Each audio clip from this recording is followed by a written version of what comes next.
এইফালে আজি বিহু দিনাখনে আমাক এৰি থৈ যাবগে বিহুতো ছুটি নাই যিহেতু যাবই লাগিব নিজৰ কৰ্মসূত্ৰে হয় নহয় ক'ত আৰু তাত সেইবিলাক বিহু চিহু মানিব সেইটো কাৰণে তেওঁ যাবগে এতিয়া চাহকণ খুৱাই তেওঁক পঠিয়াই দিম আজি দিনটো সকলোৱে শুভ হওক আৰু সকলোকে ভোগালী বিহু শুভেচ্ছা যাচিলোঁ কোৱা আকৌ তুমি এইফালে যাবলৈ ওলালে তেওঁ আৰু যিহেতু মা ভাগৰ অপাৰেশ্যন কৰিবলগীয়া হৈ আছে মা অপাৰেশ্যন কৰোঁতেতো ছুটি ল'বই লাগিব সেইটো কাৰণে এতিয়া তেওঁ থাকিব নোৱাৰিলে গ'লগৈ আৰু তাতে আকৌ ট্ৰাইবেল মানুহে ক'নো এইবোৰ বিহু চিহু বুজি পায় ন অৰুণাচলৰ মানুহে বিহু চিহুবিলাক বুজি নাপায় নহয় তাহাঁতে যিটোকে কয় সেইটোকে শুনিব লাগিব লোকৰ আণ্ডাৰত কাম কৰিলে তেনেকুৱাই হয়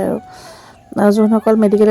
মেডিকেলৰ লাইনৰ মানুহ তেওঁলোকেতো জানেই এদিনো ছুটি নাপায় এইফালে তেওঁ যাবলৈ ওলালে মামনৰ মনটো খুবেই বেয়া কি কৰিব এতিয়া যাবতো লাগিবই তেওঁৰ মনটো ভাল নহয় বিহু দিনাখনে ঘৰৰ পৰা যাবলগীয়া হৈছে এইফালে তাই একদম দেউতাকলৈ বাটলৈ চাই ৰখি আছে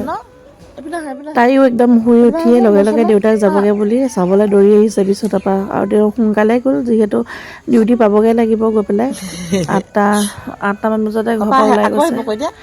ডিউটি পাবগৈ লাগিব যিহেতু পেচেণ্টটো আহি ৰখি থাকে ন সেইটো কাৰণে তেওঁ সোনকালে গুচি গ'ল তাৰ মনটো বেয়া লাগিছে দেউতাকে তাইও বুজি পোৱা হৈ গ'ল আৰু ডিউটিলৈ যাওঁ বুলি ক'লে একো নকয় আজিকালি আপোনালোকৰ বিহু কেনেকুৱা চলিছে যা যোগাৰ আমাৰ বিহু আৰু এয়া বনালোঁ পিঠা বনালোঁ কি হ'ল মানুহজনে খাবলৈ নাপায় ভালো নালাগে বিহু দিনৰ মনটো